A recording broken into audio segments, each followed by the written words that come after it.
Welcome to episode 29 of Venti Questions, the show with friends, coffee, and conversation. My name's Michael. And I'm Chris, and today we're talking about religion, our opinion on it, how it fits in modern society, and if you don't like what we say, little disclaimer here, turn the other cheek. Yep, this is definitely a little bit more heavy than some of our other conversations.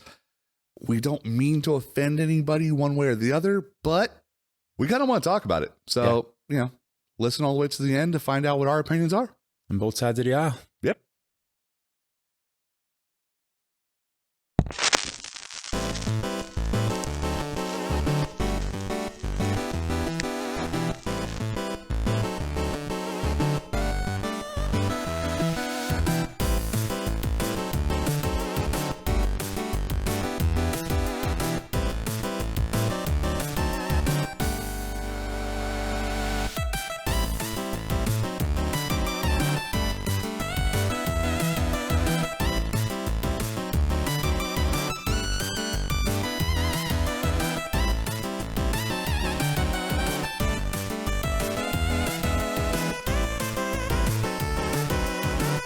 So, Michael, what's new with you? Well, I was inspired by our conversation last week to get back on the wagon of, in my case, listening to books. Mm-hmm. And so I did start a new book, and I've gotten to a portion, I'm like 4 or 5 hours in where, well, that's a lie. I think I'm like 10 hours in. But like, I've hit like a certain plot point that makes me kind of like pump the brakes a little bit. Okay. That being said, let me just give you a very brief like overview of the plot, right? Okay. So, this one, I can't remember the name now. It's Descent of Asgard or Ascend Asgard, something like that. It's an isekai style fantasy book. It's your style. Shocker. Yeah. But this one's a little bit different.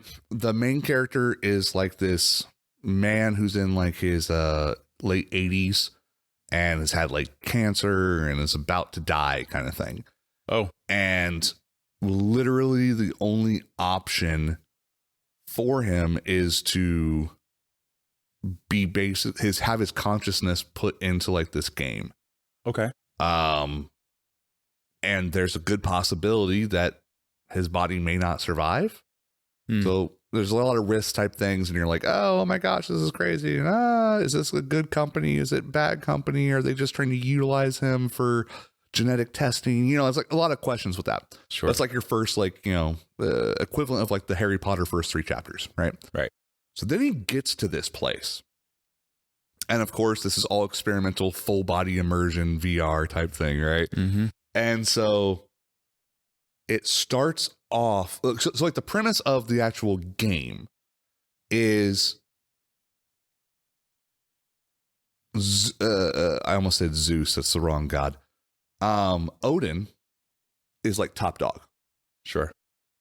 But every god from every pantheon is in this game. Okay. And the whole point is that you have to basically collect gods. Okay. You gotta catch them all. Yeah, exactly. You got to basically become a champion of gods. Okay. And you're supposed to be able to get like the best possible scenario. You get 8 gods, but whenever you start off with a god and you want to bring on a secondary one, the secondary one has to be now the strongest of your pantheon. Okay. And then when you bring in the third one, that third one has to be stronger than both of your first 2. Got it. And so on and so forth. The problem is you don't know their strength levels. Interesting. And there's no like super rhyme or reason about certain things. Except for the Norse gods seem to be like top dogs. And then the Greek gods are like right underneath there. And then there's not like a for sure after that. Okay. But anyway, Roman, which are the same, except just adopted. So it's an interesting story. It's going through like the whole aspects of basically like the tutorial, if you will, but like the dude accidentally. So like you start off and the guy is just in this like stone like room, cot, and there's an altar and a knife. Oh, yeah. Who is he sacrificing, or what? Blood. Oh, and when he sacrifices enough blood on the altar, then like all of a sudden he can start creating his character. And so it's, you know, it's a whole like, you know, you're giving a part of yourself to being able to choose a god and all this stuff. Yeah. Well, then he accidentally messes up and puts his hand too deep. Well, he's bleeding out a little bit because he did do like a legit like like blood brother type style, right? Mm-hmm. And then he's putting his hand down and his thumb just severs because it's on the dagger. And the dagger's like incredibly sharp. Right. But because of that, it then goes like your sacrifice. Your sacrifice has been accepted. Would you like to choose your first god? So he gets to like choose his first god off rip. Got it. And he picks what was the name of the crocodile god in Moon Knight? Oh yeah, I know. I don't know. I don't remember the name, right? But yeah, that one. Me on the spot. So yeah. And I was like, oh, that's so cool. I would never would have known who that was, except for we just recently watched Moon Knight. Right. So it's basically going through that, him meeting these different gods, and like throughout the tutorial, and some of them are getting mad at him, and some of them are cool with him, and all kinds of craziness, right? Where I'm at now is you realize this is a game, yes, but all these gods are real. The gods actually do exist. But what happened is Odin realized that Ragnarok was going to be happening, and like back in like ancient Roman times. Okay. And realized that the only chance of survival for not only humanity, but all of the gods, because all of the gods are real. Okay. Was for them to find a new planet. Okay. So he convinced all of the other pantheons to basically back off and stop being like gods, if you will, to save their strength to fight at like the very end to try to help give themselves like a chance. All right. And that's basically what's going on. Okay. So all these people that like the main character like that, they're all like descendants of certain gods. And like it's very, very in depth. But the basic thing that makes me kind of go like, it's the same reason where like The Boys messed me up. Oh, okay. So this dude's super old, right? Mm-hmm. And he was married to his like college sweetheart. Turns out that his college sweetheart is part of like one of the other gods, like cults, if you will. Okay. And was basically sent to the school intentionally and was like, hey, here's the 5 guys that are all from these other bloodlines that you're allowed to procreate with. Go ahead and pick one. Interesting. And so then they were married for like 30 something years, and she had to fake getting cancer and dying, or else they were just going to kill him and then take her, because she needed to now go and sleep with and produce more children with other rare bloodlines of the previous other gods. Oh. Then it also lets you know that, hey, remember before we started dating and you went to Cancun and you had a really crazy time? Yeah, you had 3 kids. Oh. Because they're other people from our cult. And so I'm just like, what are you reading? Right? It was a left turn out of nowhere. Wow. And he's discovering this while he's in hell. H-E-L. Oh. Because this is what's going down. It is... No pun intended. Loki, Hell, and his other two children, the wolf and the snake, Loki's children. Sure. They're the opposition. They're the ones that are creating and causing Ragnarok. Sure. Per normal like stuff. So it's basically them and a whole bunch of other like betrayer gods that now are going against like the other gods, but you don't know who's on whose team. And there's all these other people coming through, and it's cool and creepy and weird at the same time. And I'm just like, So I don't know. But I did think it was kind of humorous that happened to be the book that I started getting into right before we did religion. That is funny, though. So that's what's new with me. What's new with you? Really nothing. I've just been continuing to read and, collecting more books that I'm going to get into. It's really that's fair where I'm at, I mean, still on the Red Rising series. I did purchase this graphic novel that I forget the name of it, but maybe you remember the name of it. It's the Steel. It's the concept is Superman lands in like medieval time frame. Yeah. I really want to read that one. Yeah. And so all of the DC characters, I guess you can say, they're all during that medieval time. Yeah. But he doesn't just land. It's his Kryptonian parents and him. They basically birthed him there on Earth. And it goes into this whole thing about like what it would be like if they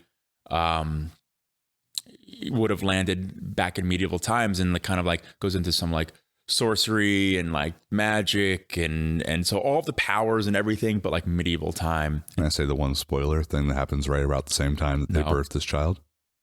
Did I already know about? Yeah. Oh yeah. Kill. Yeah. Yes. He is. And the art is freaking gorgeous. It's cool. It's cool. Now, when you're done with that one, like legitimately, I want to read that. I'm not going to read it until the second volume of it because I got it in like a trade. I hate you. Not paperback, but I got it in the like hardcover. I'm waiting for it. It's a 12 issue maxi series. Yeah, I was gonna say it's only a mini series, right? Yeah. And so I'm just gonna wait for that to come out and then just read it all. That's fair. No, I understand that. It's only collecting the first 6 issues in the one that I have. Totally off topic, but before we jump into that thing right there that is supposed to be coffee. Remember how I told you a few weeks back about they're doing The Last Ronin, The Lost Years? Yes. So I was only aware of the title and I made assumptions based upon that. This is actually after. Okay. This is the next generation. Oh, good. Okay. So they continued 4 new turtles. Oh, cool. That is kind of cool. 2 girls, 2 boys. Forster. Yeah. And the designs, really cool.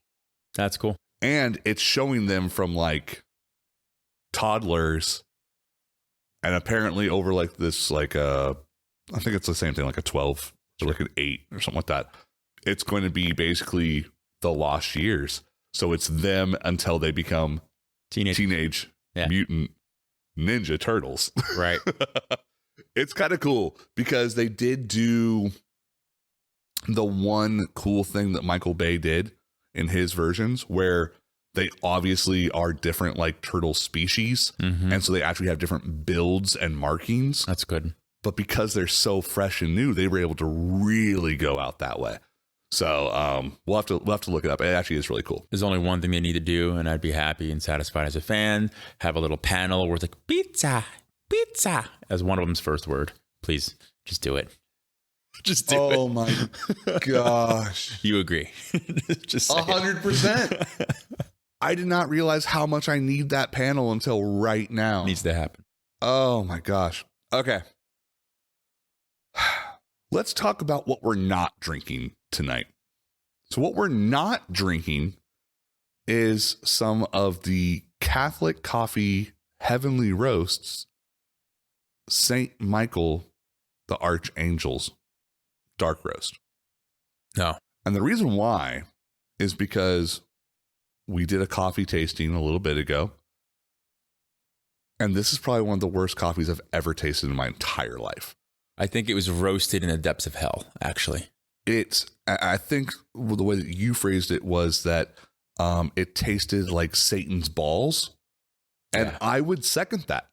It was disgusting. Both of his balls. Both. It wasn't like half a tea bag. It was full on double Dutch. So instead, we're drinking Red Bulls. So it's the opposite of basically that. It gives you wings. And we're using them to fly the hell away from that. So I will go ahead and point out it is from North Carolina. We were unfortunately only able to get it in a pre-ground. Maybe that was an issue with it. Yeah. I feel bad being so negative because, as we mentioned during the tasting, this is somebody's business, but maybe this is the wake-up call that they needed, because I don't recommend it. I would say it's a coming to Jesus moment for them, hopefully. So nobody's coming after drinking. So anyway, we're gonna jump past that. Yeah. Because I'm sick and tired of it. And so I got a couple questions for you. Sorry, my nose itches. Would you rather, oh boy, be infamous in history books or be forgotten after your death? What am I infamous for? It's literally like, I understand that. Literally, people know every aspect of your life. Like, you were well documented. It's fine, but am I Hitler or Gandhi? Like, you're you. Oh, okay. Oh, so me as me. Yeah, like there's nothing special about you. Oh, but every decision you've ever made will be written down and judged moving forward, the same way as everybody else's decisions. Yeah, I mean, I don't care. I guess I'm dead. It doesn't matter to me. Not one bit. I would say forget about me, only because I wouldn't want my children, any of that kind of stuff to have to bear that and deal with being related to the thing they've heard about their whole life or whatever it is. Oh my God. Look at so-and-so's dad's porn list. He was into some real freaky shit. That's funny. That's funny. Yeah. All right. So I got a couple other like really weird ones. By the way, I'm just going to be straight up with you guys. I tried to find some things that were branded on religion. I couldn't stomach them. They were so religious that it wasn't even like worth it. Conversational. Yeah, it was. Yeah. And also just, they weren't appropriate for us. Yeah. So, would you rather be stronger than average or smarter than average? Probably smarter than average, I guess.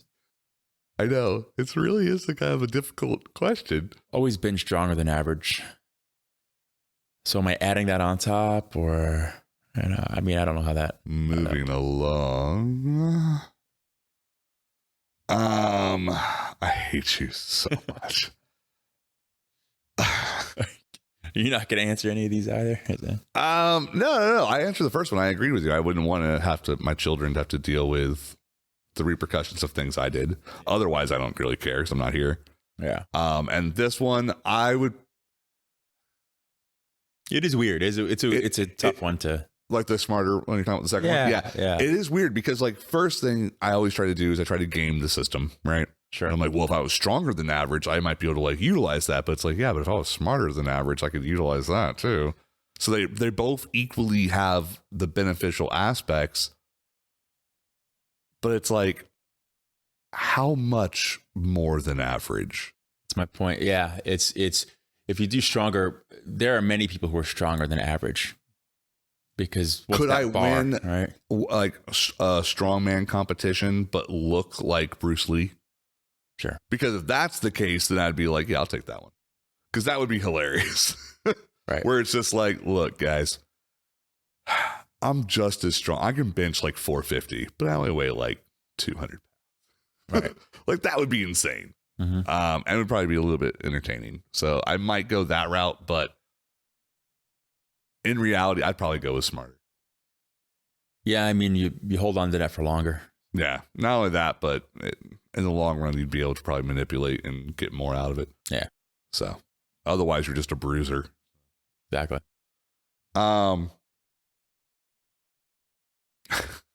This one's another. Some of these are a little bit like religion based. I didn't realize it. Would you rather have people admire you for your good deeds or respect you for your power?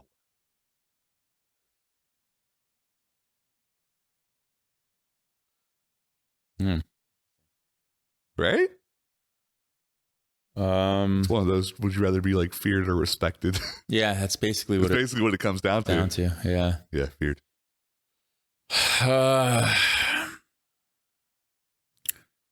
Probably good deeds. And I would say just because, reputation is one of those it's almost like the same question as before. Smarter versus stronger, right? Kind of thing.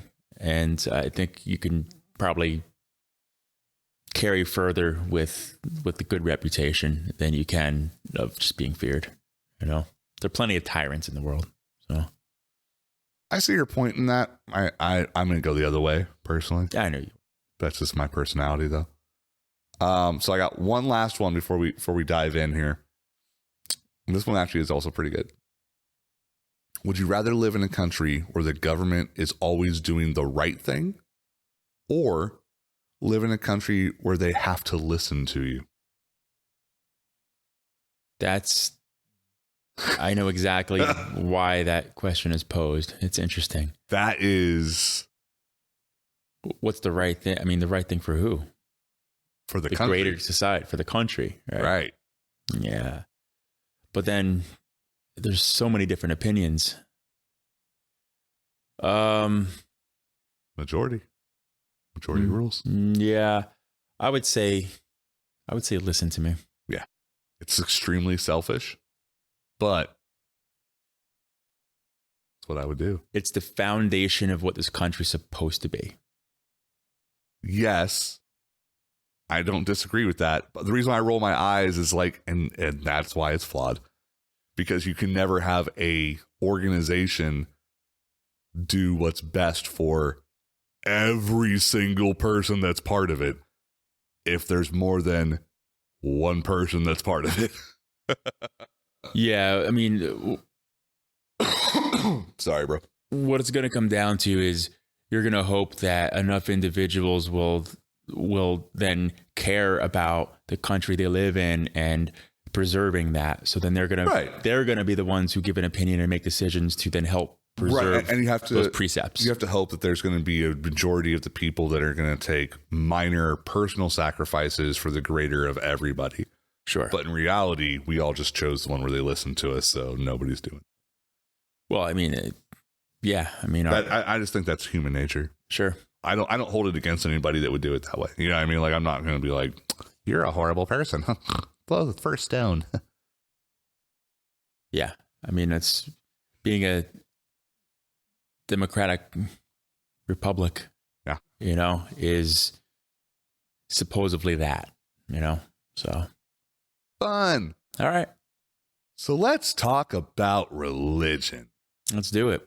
So, well, little context here. I was raised a Roman Catholic and went through all the religious instructions and, you know, all that kind of stuff, confirmed and all that fun stuff. I stepped away from that because I was no longer obligated to do it. And when you're indoctrinated, you just go through the motions typically. So then the long time went by, did a little bit of soul searching, but, you know, went to the extreme on the other side of things where I was just digging into the atheism side, landed maybe or somewhere around agnostic. And then I jumped back into when I had a family, or was gearing up to have a family. I jumped back into more like a non-denominational Christian approach, which is not quite the extreme of Catholicism as far as the religious, you know, side of things, the ritualistic side of things, but then you know, more just, you know, Bible related, you know, I guess faith, right? And was part of a church and you know, kind of then took a couple steps back more recently when it comes to that, just because of how I felt not only in the church, but just my feelings and opinions based upon diving in. And when I dive in, I do the deep dive. I obsess. I look at every aspect of things. I dig in, you know, as deep as I can go until I find gold or water, something. Hopefully oxygen here and there. Hopefully something. But you know, so in doing so and just doing a deep study, I found myself stepping further and further away as I understood more and more. So, and that's kind of where I'm at present day. What's going on right now in that. So that's my perspective. And I say that only to paint the picture and give some context to my opinions, thoughts, so on and so forth. Yeah. No, and you know, tagging in here. I have a very weird spiritual background. By birth, my family is Jewish. We didn't necessarily know that right away, because we had to do like genealogy and things like that. And apparently a decent amount of my Jewish heritage comes from Germany that were trying to escape persecution. Shocker. And so there was a lot of names changed, and you know, you were born in America, you're American, and don't ask any more questions. And so my mother was raised Southern Baptist, and then she tried, you know, God bless her, multiple times to get me involved in the church, because my older siblings and her were very, very involved. And it just never stuck with me. I never understood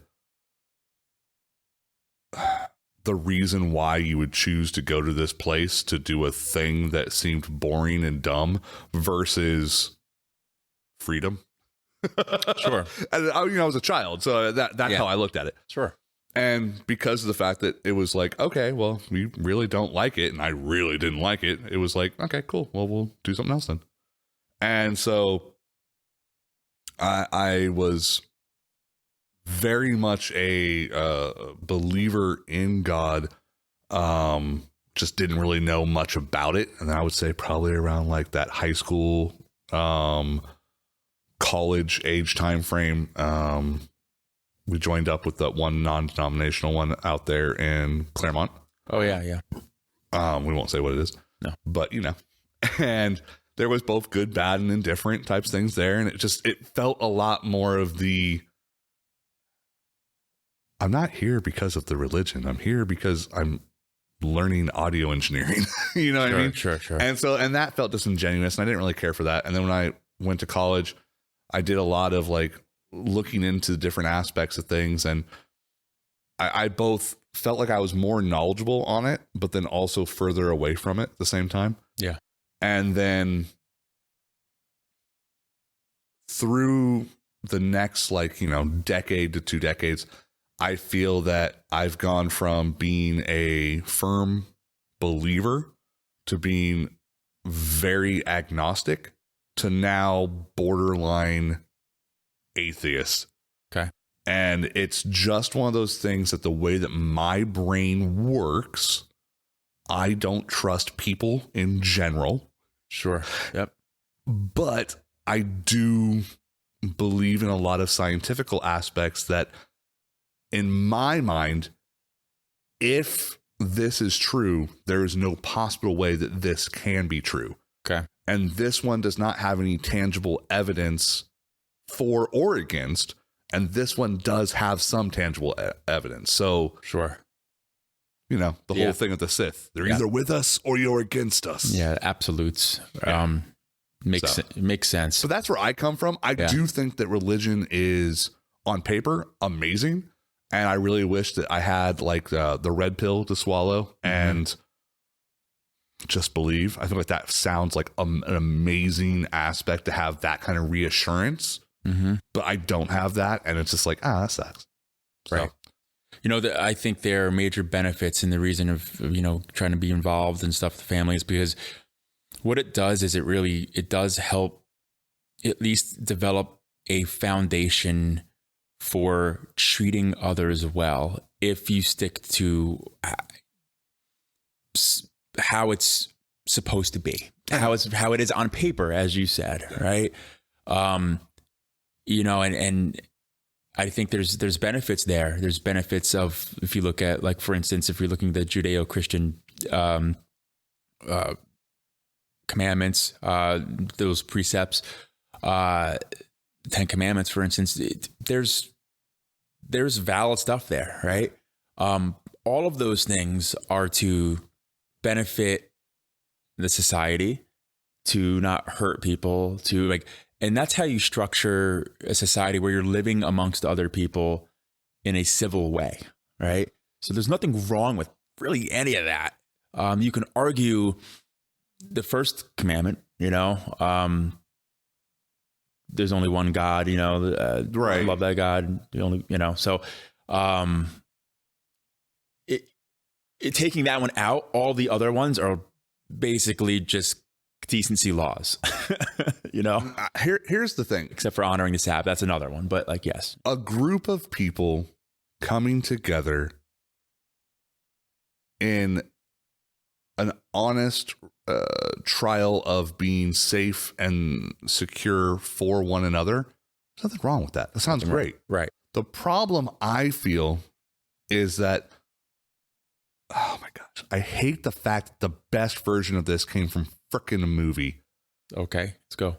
So obviously I'm talking about Dogma. Oh boy. Yeah. So when Rufus is talking about the aspect that is so true, where it's having beliefs versus ideas. Sure. Yeah. Right. And it is true in that regard, where it's like, if you believe so heavily in something that you're willing to kill the people that don't believe in the same thing,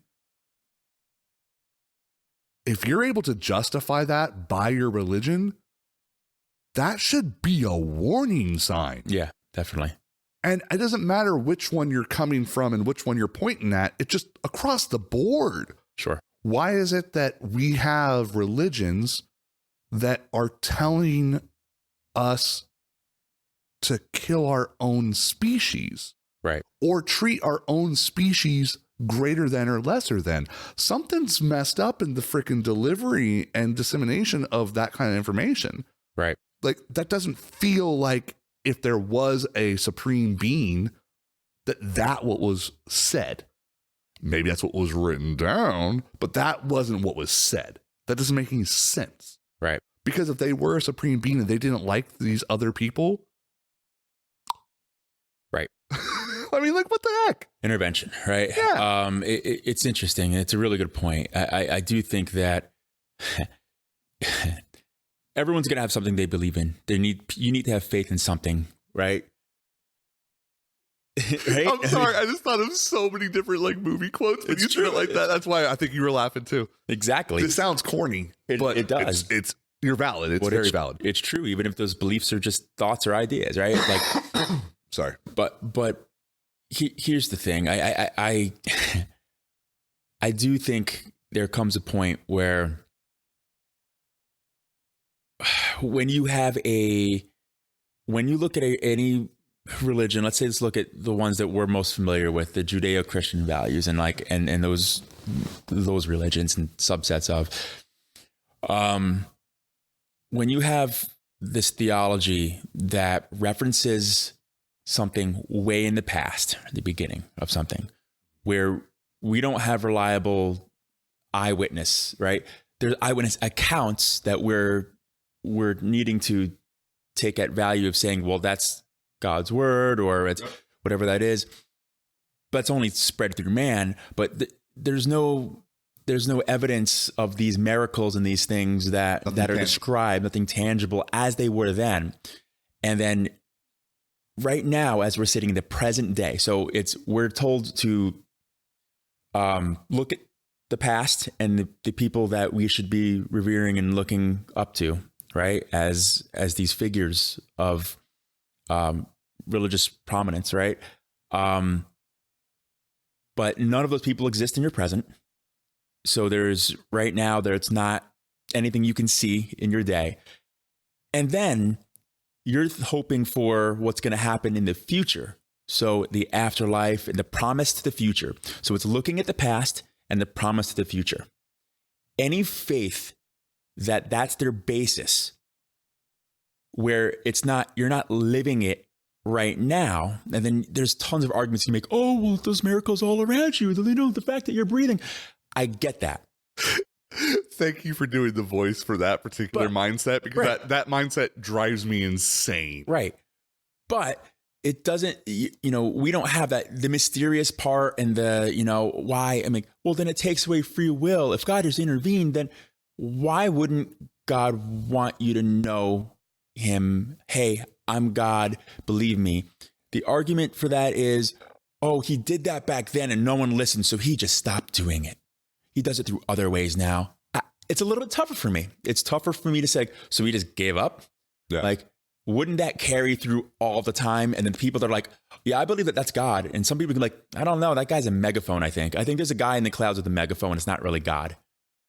There are going to be people who believe it's not, but then why don't you still kind of appear to everyone and then let them? And I know the argument for that is still like, well, he does. That's why some people believe and some people see him and in the little things and other people don't. It's that paradigm, right? It's that, but the fact that it's so ambiguous, right? And it's that promise to the future. You're going to get that shiny carrot, that reward, just by doing the things I'm telling you to do, that I told your ancestors that they should have told you, right? Oh, they didn't tell you that, right? That's a little bit tougher for me when you're trying to analyze and go through and logically, put that doctrine into practice and worship it as a religious belief. I agree. And the best way for me to kind of respectfully say this is all like hogwash is the Mandela effect. Yeah. Sinbad was not in a movie where he was a genie called Shazam. Right.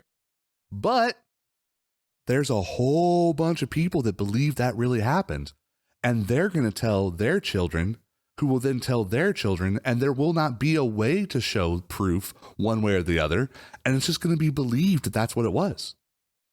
There's people that believe that Fruit of the Loom had a cornucopia as part of their symbol. Never did. It's interesting, right? Yeah. But good point. There's no proof one way or the other. You just have to go with, well, that's just the way it was. Trust me. You have to believe me. Right. Because of that, and because of the fact that it's, like you said, oh, well, didn't your ancestors tell you?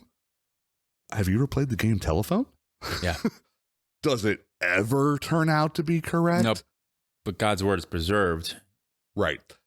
And here's my other thing that, and we've had this conversation before, is the whole free will all-seeing, all-knowing God. Mm-hmm. If he's omnipotent and therefore knows everything that will happen, but then allows you to have free will, anytime anything bad does happen to somebody who is one of his devout followers, then he is the most evil being ever created, because he intentionally allowed you to suffer when he didn't have to have you suffer. Right. And if it's actually one of his devout, they didn't deserve to suffer. Right. If it's a heathen, it's a heathen. That's fine. It's whatever. It's God's will, though. I mean, it's listen, everyone has their path and their story, and exactly, but that's the thing. It's the concept of religion is supposed to be very much about the greater good and all of us and the betterment of us, right? Because we're all God's children and part of but here's the problem with that is it's actually very individualistic. Mm-hmm. It's very I-centered. I get to do these things because I do things that are good. It's very like on that, that happened to them, but that taught me a lesson, right? They died, but like I learned something from that. I've grown as a person, or whatever that is. God taught me something through this person's misfortune and death, dismemberment, whatever it is. I have a problem with that. Mm-hmm. Well, what did that person learn? They should have looked both ways before they crossed the road. Like, well, in the big grand scheme and plan of it all aligning and everything happening, and then everyone's going to kind of be, a big family in the sky or whatever it is. I just don't know. It's such I can shape this to my paradigm, my worldview, and how it benefits me whenever there's something that happens in this world. And then you just attribute a force to it, and it's right. And that helps.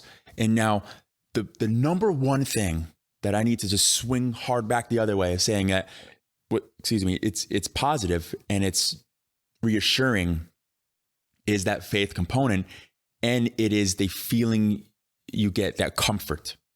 Religion, absolutely. Faith, belief, it gives you this comfort. It's a security blanket. It is a security blanket that is extremely helpful for depression, extremely helpful for addiction, getting over things like that, to have faith in something greater than the thing that's attacking you, than the thing that's hurting you, and to know that maybe that also attributing a force to that thing that's hurting you, Satan. Oh, yeah. Of course. It's putting a mask, it's putting a face on the thing that is bad for you. And that's what the opposition, right? That's what Satan is. It's, I'm going to make everything that is bad for me, the temptation of the devil, and everything good for me, the Lord, right? And it's simplifying it to the fact that it just trains your brain to then fall in line and then do the right thing. The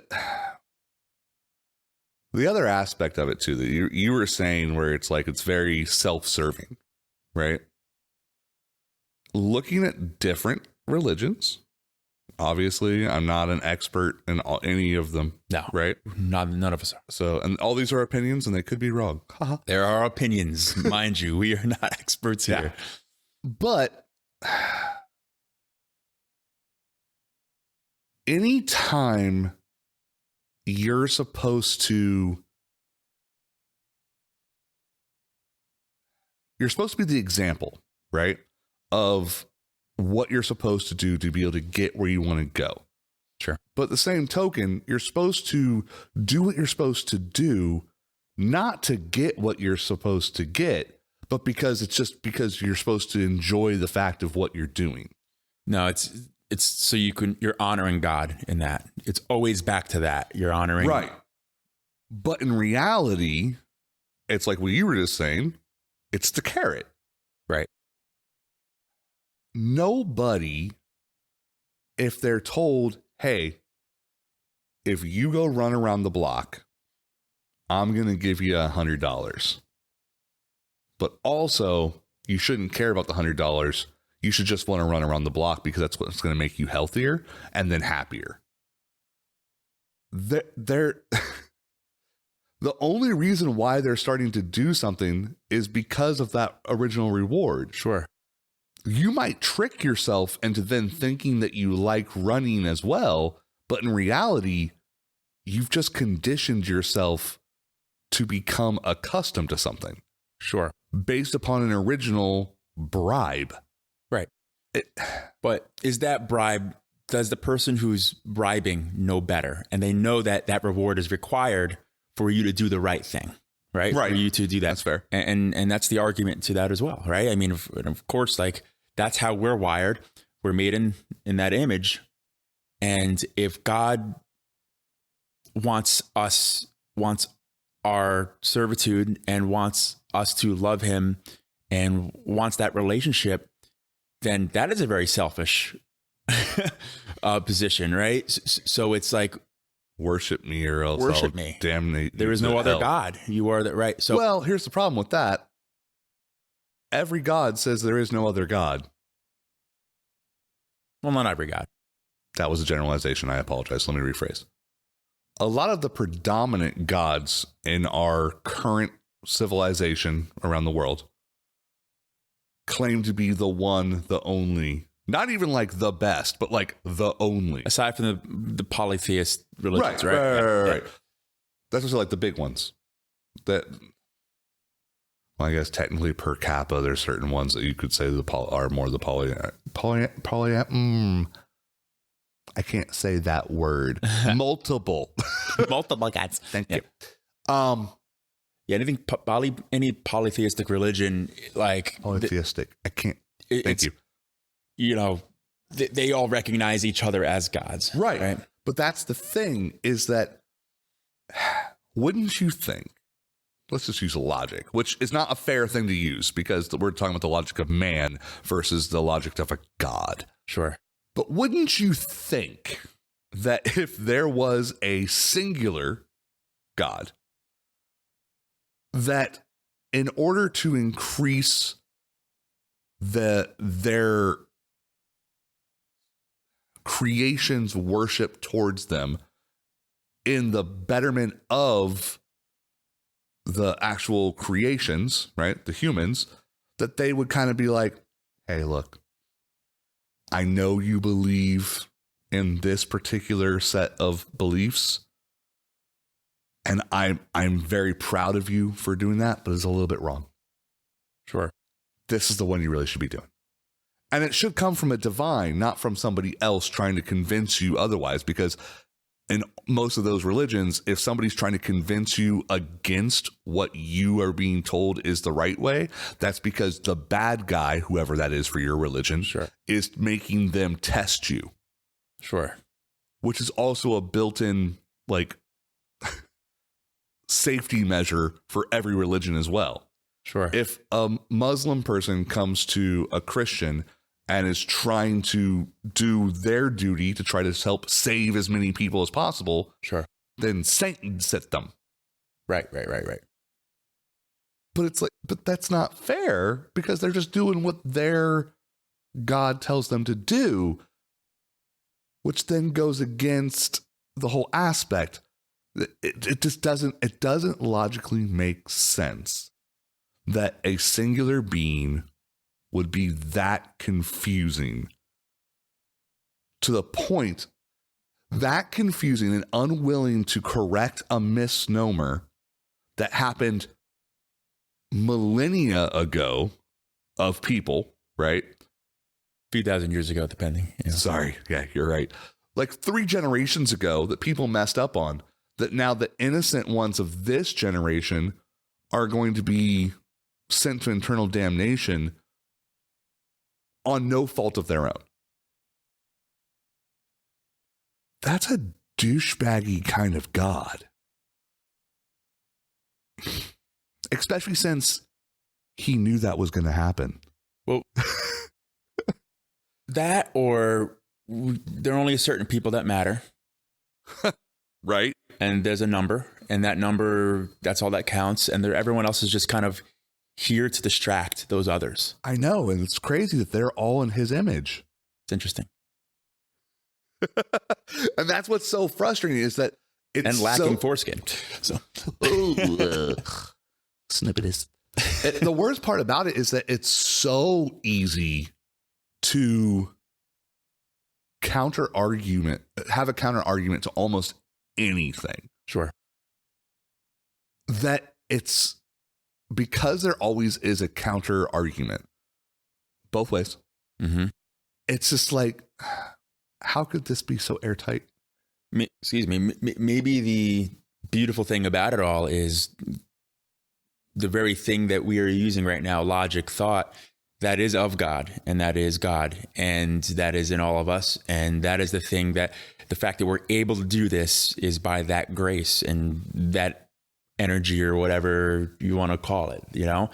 That's an interesting thought. It's an interesting concept and belief that, like, you know, the fact that we are able to even do this and question and doubt and, you know, innovate and build and do all this, we are created in somewhat of this intelligence, right? This intelligence, this is, with humans specifically. Yes, there are other things that are smart and can survive and innovate by Have sentience. you know, create a nest or whatever it is, just the basics. But like the fact that we can think about this to this level deeply, that's unexplained.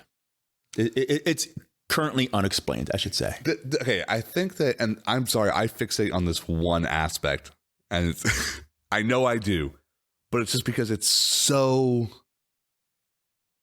To me, I think it's really it was the definitive. When I realized this line of thought, it was one of the definitive things that made me go, "Oh, this is all bullcrap." You have a being that is all-knowing, that creates a species and gives them the gift of free will. Mm-hmm. And then, knowing what is going to happen next and what decision will be made, because he's omnipotent, whatever, then sets up a challenge that he knows they will fail, and then punishes every single being of this species from that point on with pain and suffering because of a decision they made that he knew they were going to make, Mm-hmm. and chose to allow them to make because of the fact that he allowed them a gift to be able to cause their own suffering. Sure. That is the most evil thing that you could do. Or loving, No, depending on your perspective. I don't even think that. That's the problem, though. I don't think that's from a certain point of view. I don't like that one. I'm like a lot of the other shit I'm like with you on, like from a certain point of view. But that one, I think that's just pure evil. I was just citing an argument. Oh, I know. Commonly made. So, But I think that was the thing for me. I think it was like, the straw that broke the camel's back in my particular thought processes. sure. Is it's just like, dick move, man. I'll say this, and this is a beautiful thought in my mind that Mm-hmm. I have every now and then, and what I can maybe believe in and have a little bit of faith in, and I don't know how we all started and how this all happened, and I think it's an awesome thing. I think it's pretty interesting, and like how we are where we are, and how the world works, and how things do work together, you know, to create life. And it's pretty amazing. I think that is the miracle. That is the gift. That is the special thing, is life. And the fact that people spend their life thinking about the afterlife, or, I think that's missing the point. I agree with that. Not everyone does that. I know, because the whole point is, we're going to dangle the carrot of the afterlife so they can live harmoniously and great together and enjoy their life. Maybe that's the lesson, if there is a God, that we're missing, that we need to embrace, love, enjoy, even through the pain, misery, the things that happen in life that are tough for us, difficult, the loss, of loved ones and whatnot. But the ability to love and have that connection, and the ability to have a life. And you can argue, well, some people are born in places where it's miserable. It is, what you make it in a sense. To a particular point. Like what was that? What was the name of that book? Viktor Frankl, a man's search for happiness, or a man's search for meaning. It's going to bother me. I read it years ago, but basically, he was in the Holocaust, and he just made the best of the situation he was in, knowing that he could die any day. People around him that he knew died, all family dead, killed, murdered, and just chose to see the happy part of life. Chose to basically make it the best he possibly could and have a different paradigm, really, and adjust to that. It's like, it's even possible in the worst of conditions. It gives you hope, right? Whether you're doing that through faith, a belief in a higher power, or whatever you need to kind of pull you through the shit, great and good for the people that have that. When you try to think logically about it, we're never going to come to an answer about any of this. To your point, if you start pulling each other apart and arguing and bickering and hating and separating and doing all these things to each other that are a detriment to society, right? Mm-hmm. Then you're defeating the purpose of all of it, I think. Yeah. I agree with that portion of it too, because I feel like, once again, I'm generalizing because I don't know every single religion on our planet. I just don't. Yeah. But because there's so many of them. Exactly. Is that there, to my knowledge, is not a religion that goes, hey, I want you to kill everyone that is not like us. The majority of these religions want to convert people to be like them. Yeah. The majority, sure. Not all of them. The problem is that all the religions do go, though, hey, if you've tried and you've tried and you've tried, then it's time to cut them out of your life completely. Right. And it's just like, that person's not a bad person. They just don't believe the same thing I do. So now I shouldn't be allowed to be around them? Why? Where's the danger? If anything, shouldn't I still be around them so that maybe I can rub off on them? Mm-hmm. What if I'm doing everything correct and I'm killing it? I'm like, it's water and oil, though. It's right. I mean, it's that, and that's, you're gonna be spoiled by that. Bad apple is gonna spoil the bunch, right? It's gonna spread like a disease. That negativity, those thoughts, that's the idea of like, no, just stick to your own. Like, that's very tribal. Yeah, it's very tribal, and I'm agreeing with you. No, I know. But it's that's the mentality. As like, no, we need to think be around like-minded people, because if not, it's going to tarnish your shine. And see, here's the other thing too you got to think of, and I only thought of it right now because you use the word tribal, right? So think about how humans were X amount of years ago,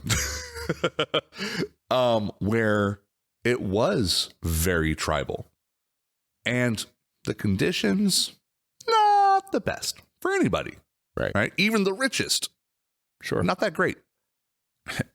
No indoor plumbing. Sheesh. No plumbing, period. In or out. No in or out. So for those people, they were a small group that tried to take care of one another, right? So they formed familiar bonds. And I'm going to quote another movie here because that's the way my brain works. The invention of lying. Jeez. Yeah. Sometimes, and this is not just from the movie, but it's just a fact, you will say or do anything in order for a loved one to not be in a sense of fear and or pain. Mm-hmm. Yeah. And in that movie, that was where the idea of the afterlife comes from.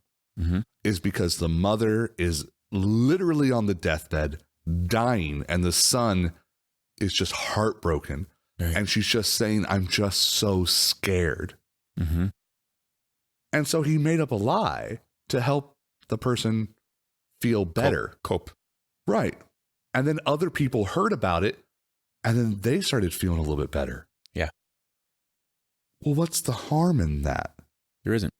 Until it radicalizes, until that thought grows Fair. into a cult-like,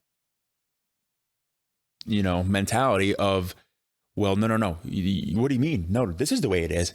Not the way you're thinking it is. This is the way, this is our way of doing it. It's that divide, right? Once it becomes and this is the other portion that's like the human nature aspect. As soon as it becomes a thing that you can only access this if you do what I say. Mm-hmm. And now that you're going against what I'm saying, I'm taking this away from you. That's when it's like, okay, this is no longer good. Yeah. I mean, how great would it be if things were like that movie, since we like talking about movies, What Dreams May Come, right? Or your heaven is the thing that you desire and love the most when you were in life, like that your interpretation of beauty and whatnot, right? So, well, and that's the thing. Like, I feel that I've always heard basically that, but the opposite for hell. Mm-hmm. Why is it not like that, but for heaven? And then also, there's a lot of weird stuff. That's that movie. It does that for both. Right. But then there's the weird stuff, right? So let's say you're married. Just pretend.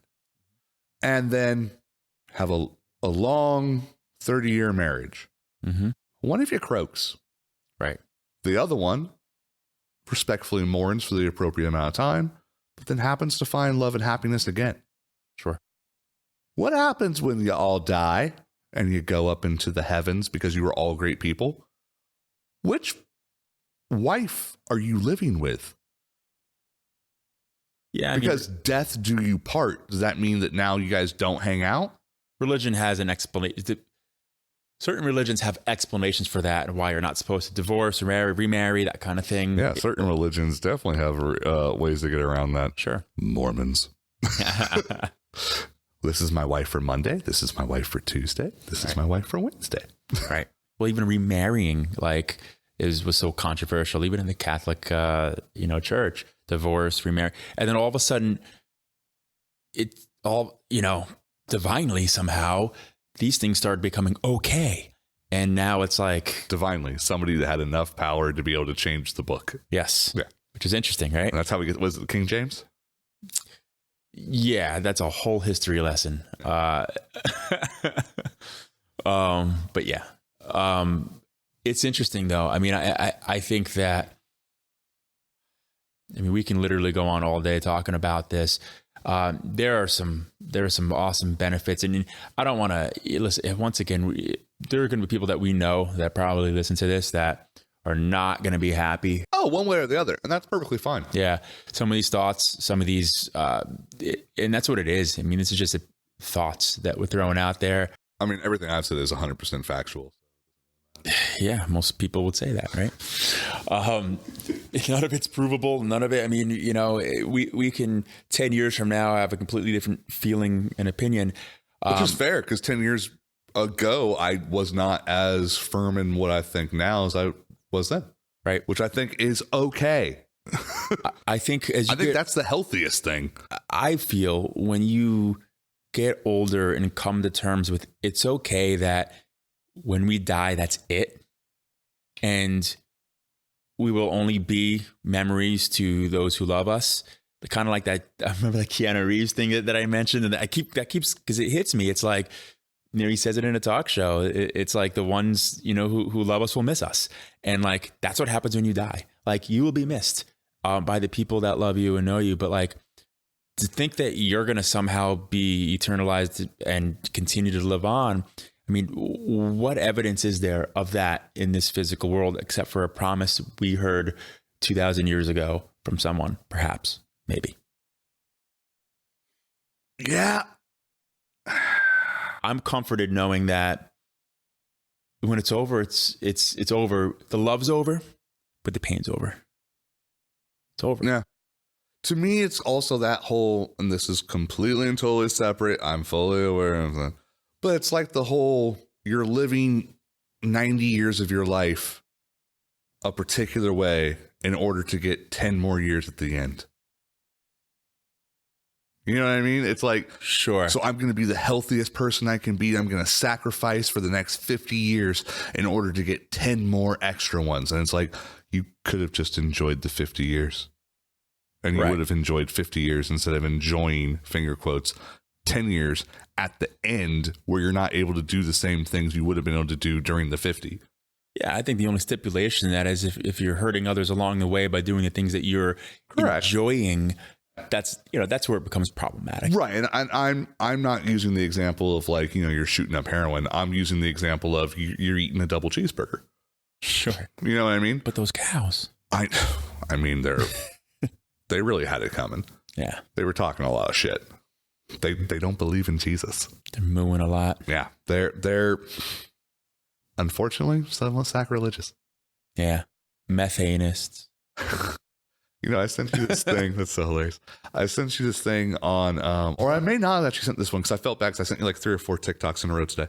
But there was one, and it was this guy who was talking about, this is totally off topic, but on topic. He was in a mixed religion relationship, and they were going on a double date with some of their friends that were also in a mixed religion relationship. And one of them was a Christian, one of them was a Jew, one was a Muslim, and one was, I can't remember what the other one was. I apologize. But basically, they decided to go eat, and they went to this place. Bar. They walked into a bar. That was part of the joke that he made at first. But they went to this Italian restaurant that, and it's a particular type of meal, which is basically the equivalent of, it's a big thing of pasta, and there's some sort of meat. Okay. And it's a communal, like one big bowl, you scoop, you throw, you eat kind of thing, right? Right. The problem is that they couldn't have shellfish because of the, I think it was like the Jew or something. And they couldn't have any pork because of the Muslim and the Jew. And one of them was Indian. I don't know what the heck that is. So then that cuts out beef. So they're all so frustrated. Hindu, that's what it is. Thank you. Hindi. You're so smart. Hindi. Yeah. And it's just like they're all so frustrated because while they can get along, their religions are not allowing them to eat. Funny. And then they realized we can all have chicken. There's not a single religion that has an issue with you killing and eating a chicken. Poultry. Which is one of this is where it was a comedian. So then it turned into this thing of like, what did the chicken do? That every god is like, no, you can kill that thing. It's like, who did they piss off? Chicken's fine because he got to the other side. I mean, he did come first.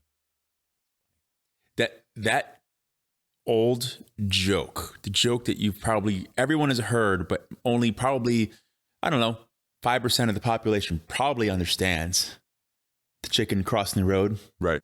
To get to the other side. Right. Well, it's an afterlife death joke that it's so funny that I think most people just goes way over their head. There's a lot of jokes like that, though, where it's just like... It's got to be the most common, though. Yes. But, of course, now I can't think of a freaking other example. But there's a lot of those kind of things where it's like very old thought process things where when you think about it, you're like, wait a minute, what do you mean you don't? It means this. Mostly nursery rhymes. Those things are all evil. Oh, that's funny. So we gave our opinion on religion, and yeah, we were opinionated. Well, I mean, here's the thing: is that I don't really think that. I don't think that it's wrong to have opinions, and I don't think that it's a good idea to bottle up your opinions and not share them, especially not sharing them because of fear of how you're going to be judged. Yeah. Because at the end of the day, there have been conversations that you and I have had where we are both diametrically opposed on a particular subject. And throughout the conversation, one of us just kind of goes drifting the other way. Because like, oh, I've never thought of it that way before. Sure. That's interesting. Right. And I think that the more that you have those kind of conversations with the more people from different point of views and backgrounds and thought processes, the closer everybody ends up getting. Sure. And it doesn't necessarily mean that everybody's going to become of one mind. That'll never happen. Thank God. But it's just a phrase. Jeez. But it is one of those things. I feel like the more that we have an openness to other ideas other than our own, the better off everybody is. Yeah. And so if you're able to speak about it without killing the other person. Yes. Now that is persecuting them or whatever. The ante to be able to play the game. Sure. Right. Is if you want to be able to have the adult conversation at the adult table, you have to be willing to maybe get your feathers ruffled a bit. Yeah. And that's okay. Oh, yeah. But when you walk away from the table, you don't pull out a gun and shoot somebody. Correct. And I think that's the biggest problem. Like, you know, if our videos were more popular than they are right now in our podcast, right? Mm-hmm. And let's say we had like 100,000 people watch this video. Mm-hmm. That comment section would be a landmine. Oh, yeah. Or a minefield, I should say. Minefield. Just all kinds of yelling and hate from all different angles. Right. Of people who are really supposed to be spreading love or truth, you know? So. And to me, it's sad. It's like the whole thing when you're at work, you're never supposed to talk about religion, politics, or, well, they used to say money, but that was really just company's way of making sure that not everybody knew that they were being screwed over. Was it sex? I don't remember. I feel like it was just money. Oh, money, yeah. Yeah. Finances, right? Finances, yeah. Okay. But it's one of those taboo subjects. I don't think it should be taboo. Yeah. You know, I really don't. There's going to be people that are frustrated with your opinion, and that's fine. And if it's a deal breaker for them, that's cool too. Because if that was a deal breaker, there's going to be something else anyway. You might as well go ahead and cut ties now and not waste each other's time. Yeah. I enter into most conversations with Michael every time we hang out, trying to find a thing that he's going to so passionately disagree with. And I love to try to getting under his skin, regardless of how I really feel about it.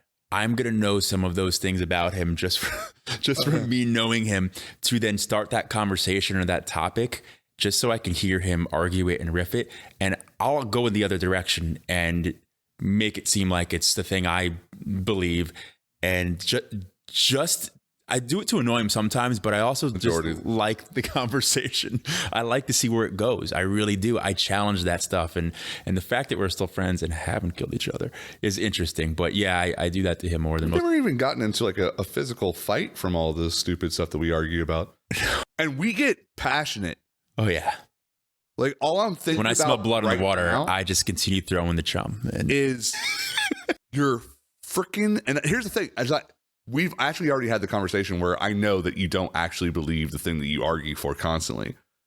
And I'm fully aware of it. But the fact that you actually will freaking have the balls to argue that Anakin Skywalker and Darth Vader are two separate freaking people. makes me so angry. And my veins are popping out because I'm just like, you're not that dumb. Stop. No, just stop. No. Bad. All right, I won't do that. But Superman is Jewish. Oh, I know. This is the one he tried to get me with earlier today. And I knew that's what he was trying to do, because the second that we were trying to do it, we get things set up, and I was just like, well, who was it written by? And I'm like, Graham, I already bit into it, because now he's going to spend the next 20 minutes trying to figure out the path he's going to come down to make me the most frustrated. And he did. But anyway, thanks for listening to the Venti Questions podcast. It really wasn't a deep dive. I wouldn't call it that this week, because it's just opinions. This isn't any types of like factual looking up. Well, it's just like things that we like to talk about. It's religion. None of it's factual. No, it's faith. So we hope that you enjoyed it, though. And if you want to hear some a little bit calmer, more white toast styled conversations, next week we're talking about fast food. Yeah. So,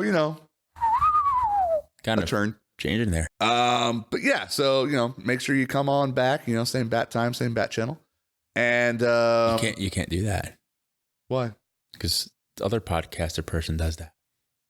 Oh, are you talking about watching? No, that's not even what it was called anymore. No. The Fat Man with Batman. Yeah. They can't call it out anymore. For multiple reasons, because you can't say the word fat anymore. It's derogatory. Only not if you talk about yourself. No, it is, because it's unhealthy to talk about yourself like that. Because you're mental illness. Yeah. Mental health, I should say. We have all of these ones as lists as well. But anyway, if you enjoyed it and you're watching us on YouTube, like, comment, subscribe, all that kind of fun stuff. If you've just been listening to our beautiful voices through either Spotify or Apple Music or any of those other fun places where you can listen to our podcast, make sure that you go ahead and give us a review with 5 stars of excellence, and maybe a comment that says like, hey guys, maybe you shouldn't talk about religion because you're all idiots. And we'll give you hey, that's fine. Oh, we'll take that. But just know 5 stars. If it's 4 stars, we're going to find where you live, and we're going to do some real Christian stuff. Listen. I just threatened somebody. No. With is that God. What is that? That never happened. What happens when you make me angry about calling him a Jew. Anyway, but other than that, check us out over at Twitter at Venti_questions, where eventually we will actually give an update for Coin Car Grand Prix. Oh, yeah. We keep saying we're going to do it, then we don't. Yeah. Also, you can check us out on Instagram, where actually we could take some pictures of our improvements on the game and actually post those there too. We can use social media as it's intended. Just as like maybe a new experiment. Yeah. And then, of course, if you haven't been checking us out on YouTube because you're only listening to us, why don't you check us out on YouTube? That's over at youtube.com/@Venti Questions. Oh, yeah, we also have a Facebook thing too. Yeah, Venti Questions. Yeah. Dude, just type in Venti Questions. You're going to get one of two things. You're either going to get some stupid character from Genshin Impact, which is the bane of our existence, or you're going to get us. And, we're better. We love you all. Peace be with you. I hope you all. Have a great night. Bye.